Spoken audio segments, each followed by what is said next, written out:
50 years ago today, President Lyndon Johnson called on Congress and the nation to establish full educational opportunity as our first national goal. President Johnson's message introduced our country's cornerstone education law, the Elementary and Secondary Education Act of 1965. And when he signed that bill, he said, and I quote, "I believe deeply that no law I have signed or will ever sign means more to the future of America." As is also true for all of us here today, President Johnson's deep passion and belief came not from theory or politics or ideology. It came from what he had seen with his own eyes. As a 20-year-old, he had interrupted his college studies to teach in an elementary school in South Texas that had no lunch hour, no school bus, and no playground. Every student there was Mexican-American, poor, and spoke little to no English. Recalling that experience, Johnson said, "I made up my mind that this nation could never rest while the door to knowledge remained closed to any American." What moved Johnson also moves all of us here. Real children for whom educational opportunity must be their one chance at a better life, being denied that chance. That lack of opportunity is not just heartbreaking, it is educational malpractice, it is morally bankrupt, and is economically self-destructive to our nation's self-interest. Today, half a century later, as it contemplates moving towards a new ESEA, Congress faces the same choice that Johnson faced. One path continues to move us towards that life-transforming promise of equity, the other walks away from it. For all of our children, their families, their communities, and ultimately for our nation, let's choose the path that makes good on the original promise of this law. Let's choose the path that says that we as a nation are serious about real opportunity for every single child. I believe we can work together, Republicans and Democrats, to move beyond the out-of-date and tired and prescriptive No Child Left Behind law. I believe we can replace it with a law that recognizes that schools need more support and more money, more resources than they receive today. A law that recognizes that no family should be denied preschool for their children and reflects the real scientific understanding that learning begins at birth, not somehow at age 5. A law that recognizes the critically hard, important work that educators across America are doing to support and raise expectations for our children, and lifts up the profession of teaching itself by recognizing that teachers need better preparation, better support, and more resources to do their hugely important job. A law that says that educational opportunity isn't an option, it's a civil right, a moral imperative, and the best way that we can strengthen our nation and attract and retain great jobs that expand the middle class. Like so many of you in this room, my wife and I are parents with 2 young children in local public schools. What we as parents want for our kids is an education that isn't just about knowledge, it's about those moments of excitement that we hear about at dinner at the end of the day, about creativity and wonder and curiosity. Fundamentally, we want our kids to have wonderful choices in their lives. And let's work together to pass a law that says that every single child in America deserves this kind of education that we want for our own children.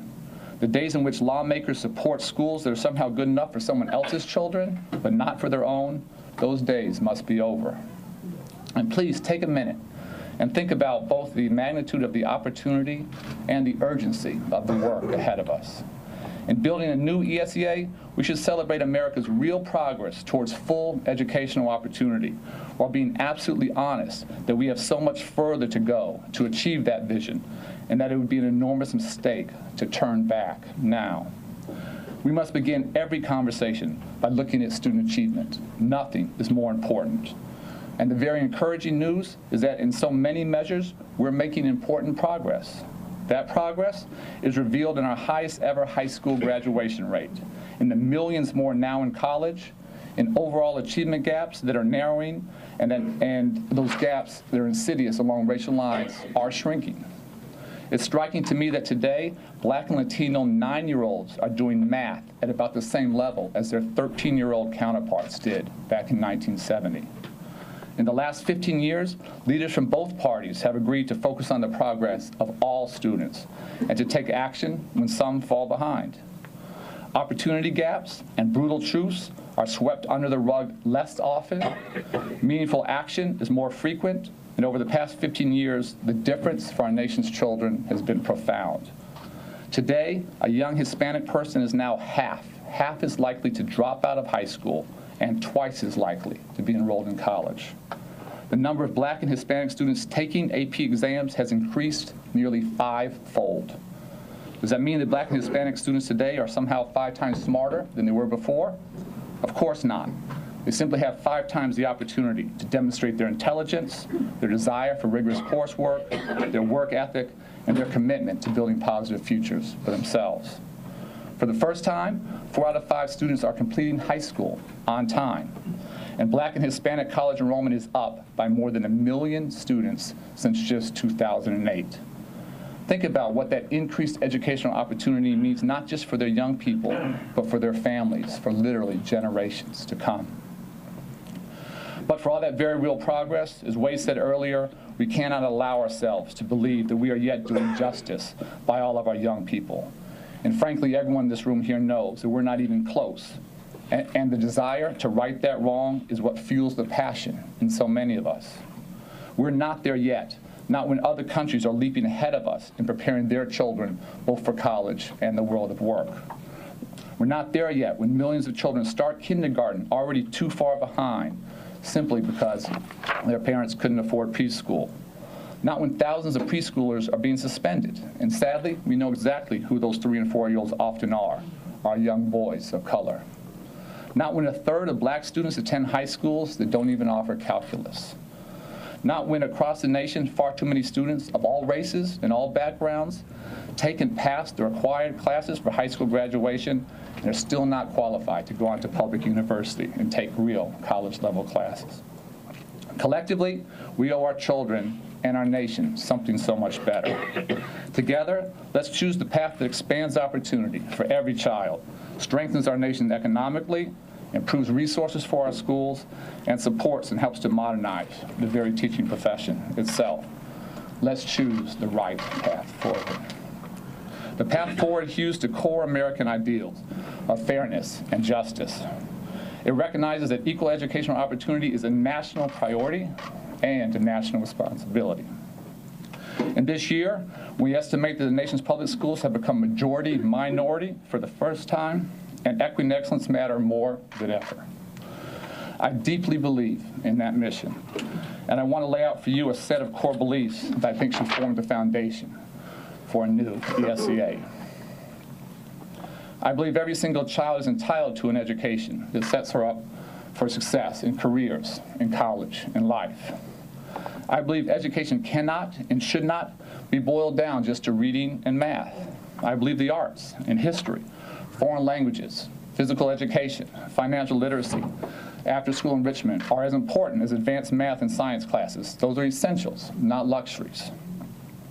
I believe all students must be held to high expectations for learning, no matter their zip code, race, ethnicity, disability, or whether they're still learning English. I believe that states should always choose those standards, as they always have, and that those standards should align clearly and honestly with what young people need to know for success in school, in college, and in life. In a globally competitive economy, that's an absolute necessity for our children to have a secure future. I believe that every single child deserves the opportunity for a strong start in life through high-quality preschool, and that expanding those opportunities must be a part of ESEA. I believe that every family and every community deserves to know that their schools are always making a priority of the progress of all children, including those from low-income areas, racial and ethnic minorities, those with disabilities, those learning English, and others who all too often historically have been marginalized and underserved and undereducated. I believe they deserve to know that if students in those groups actually fall behind, that schools will take action to improve. I believe that no student deserves to be cheated out of an education by being stuck in a school that fails too many of its students year after year after year. I believe that schools must be a pipeline to opportunity, not to prison. I believe that we should create new incentives to catalyze bold state and local innovation in support of student success and achievement. We should support leaders in the field to build on evidence and evaluate those efforts so that educators and policies can learn about what works and stop doing what doesn't work. We should support innovations in promising areas that increase equity, from building upon students' hugely important social and emotional skills, to effective parental engagement, to expanding the socioeconomic integration of schools that benefits all of our children. I believe that every single child deserves fair access to the resources of her school and her district, and access to excellent teachers and principals. So much of this relies on the teachers and principals and other educators whose skills and passion are at the very heart of our students' engagement and learning. So let me talk for a moment about what those educators deserve. I believe all educators and principals need and deserve excellent preparation, support, and opportunities for growth that go far beyond what exists in most places today. And I'm pleased to say you'll hear more about this when President Obama presents his budget. I believe teachers and principals deserve to be paid in a way that reflects the importance of the work they do, regardless of the tax base of their surrounding community. I believe teachers and schools need greater resources and funds. This year, President Obama's budget will include $2.7 billion for increased spending on ESEA programs, including a billion additional dollars just for Title I. And we will fight to make sure that Congress provides more resources as part of any effort to rewrite ESEA. I believe those in low-income schools should have resources and support comparable to that in other schools. Our children and teachers who need and deserve the most cannot continue to receive the least.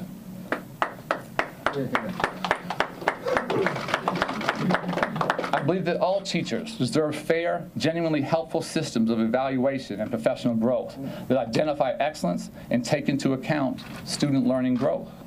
Assessments, and they have to be good ones, are one indicator, but they should be only one part of that picture. I believe parents and teachers and students have both the right and the absolute need to know how much progress all students are making each year towards college and career readiness. The reality of unexpected, crushing disappointments about the actual lack of college preparedness cannot continue to happen to our hardworking 16 and 17-year-olds.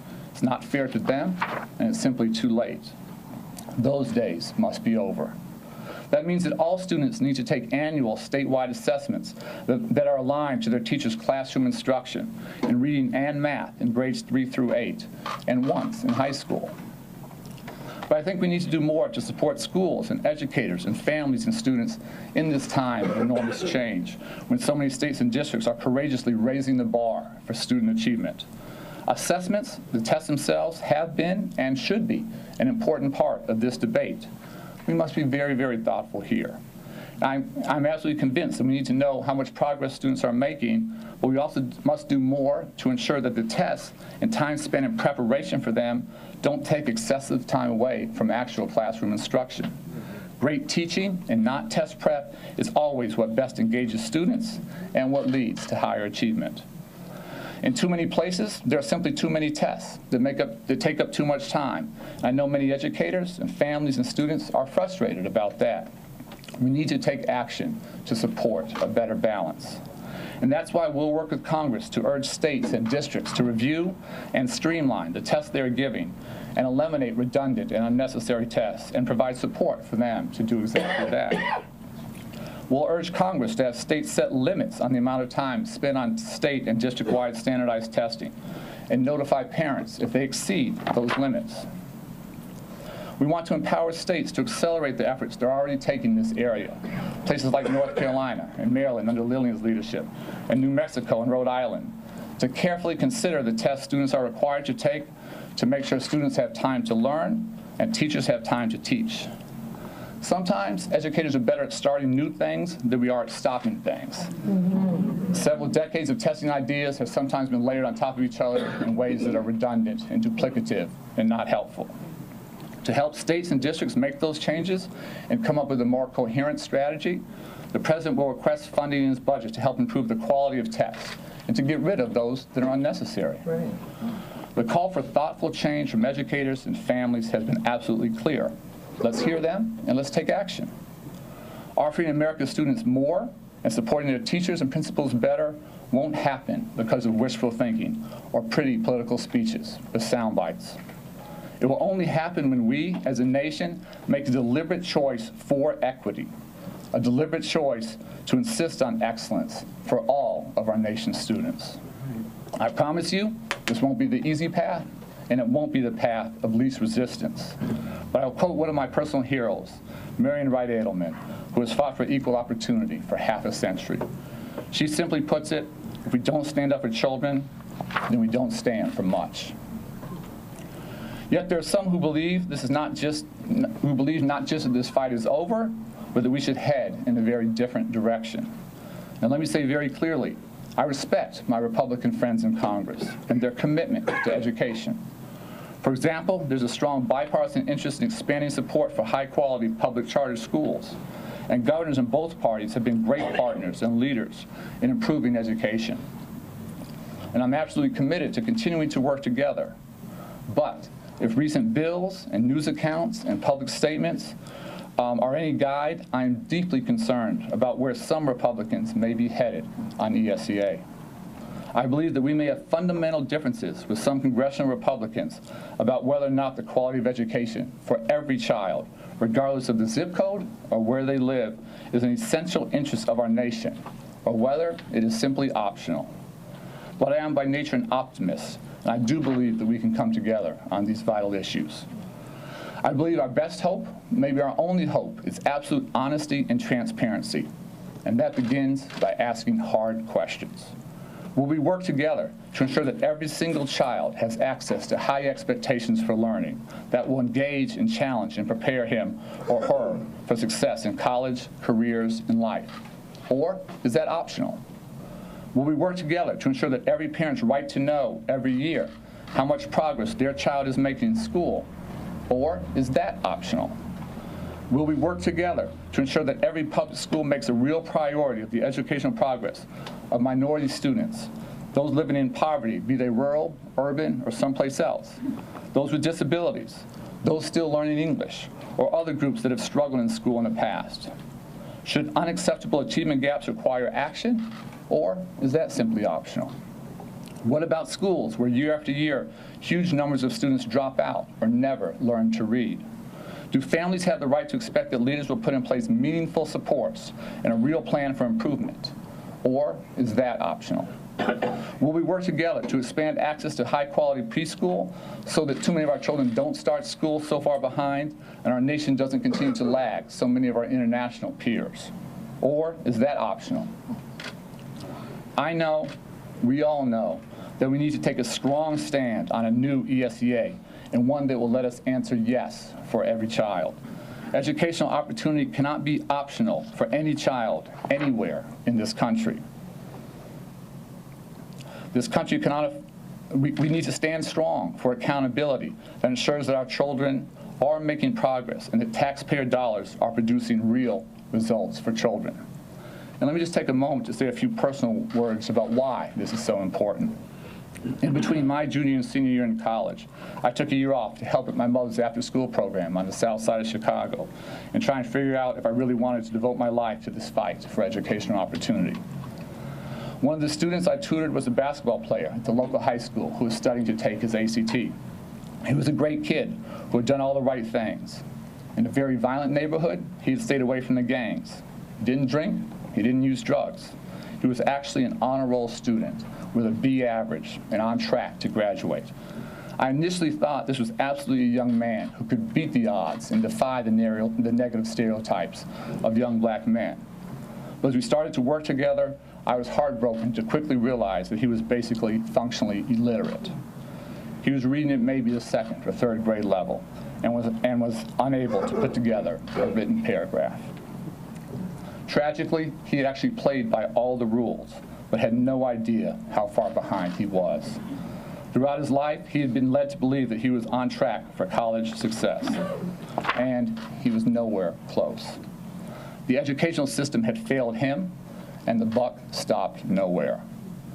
For decades, I asked you, how many millions of other children, not lucky enough to be born of all the advantages, has that story of lost potential been repeated? What has that cost been to our country in terms of lost productivity? As a nation, we owe our young people better. Let us not walk away from our responsibilities. What does that mean in concrete terms? It means schools and families, communities need to know the progress that students are making in their learning. It means the information to take action to serve students better, using that information, especially when kids are falling behind. As folks here know, the cost of academic failure has never been so high as it is today. It means figuring out which schools are doing well and learning from them and supporting those that need additional help. It's about accountability. And that's why Senator Robert F. Kennedy amended the original ESEA so that parents and communities would know how their schools were doing and would know, based upon objective measures, how disadvantaged students were performing each and every year. Today, for a Republican Party that has fought hard against wasting money and has pushed for a focus on results for taxpayers, turning back the clock would be truly hypocritical. This country cannot afford to replace the fierce urgency of now with the soft bigotry of it's somehow optional. Let me be very clear. If we walk away from responsibility as a country, if we make our national education responsibilities somehow optional, we would turn back the clock on educational progress, 15 years or more. Back to the days when, in too many places, the buck stopped nowhere for student learning. Back to the days when expectations for how much a student should learn often depended on what side of town he or she lived on. Back to the days when the only factor that never seemed to matter in teacher evaluation was if students were actually learning, and when parents and teachers had little information on how much progress students were making from year to year. Back to the days when achievement gaps for Black and Hispanic fourth graders were 30 to 40% larger. When the high school graduation rate for the nation was stagnating. When high school dropout rates were almost twice as high for African Americans and more than twice as high for Hispanic young people. The moral and economic consequences of turning back the clock are simply unacceptable. We would be accepting the morally and economically unsupportable notion that we have some kids to spare. We don't. For the sake of our national identity and the vitality of our economy, every single young person must be able to look forward to a future that holds promise. And when so many states and districts have put in place the building blocks to sustain educational progress, when so many educators are working so hard every single day to raise the bar for their students and support them in getting there, reversing course now would be a terrible, terrible mistake. The simple fact is, America's educators already have done much of the hard work of raising and lifting up expectations for young people. Teachers and principals have worked extraordinarily hard in leading some of the most far-reaching changes in public education in decades. The challenges of changes this big are always going to be significant, but they are paying off for our nation's children. Many of the places where the shift has been the boldest and the most sustained, places like right here in Washington, D.C. and Tennessee, those places have seen the most dramatic progress, the fastest growth for children.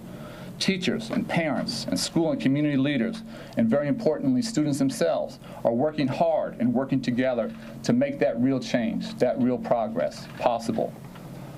Let all of us here work together to create a law that will sustain and accelerate the enormous progress that America's educators have driven in recent years.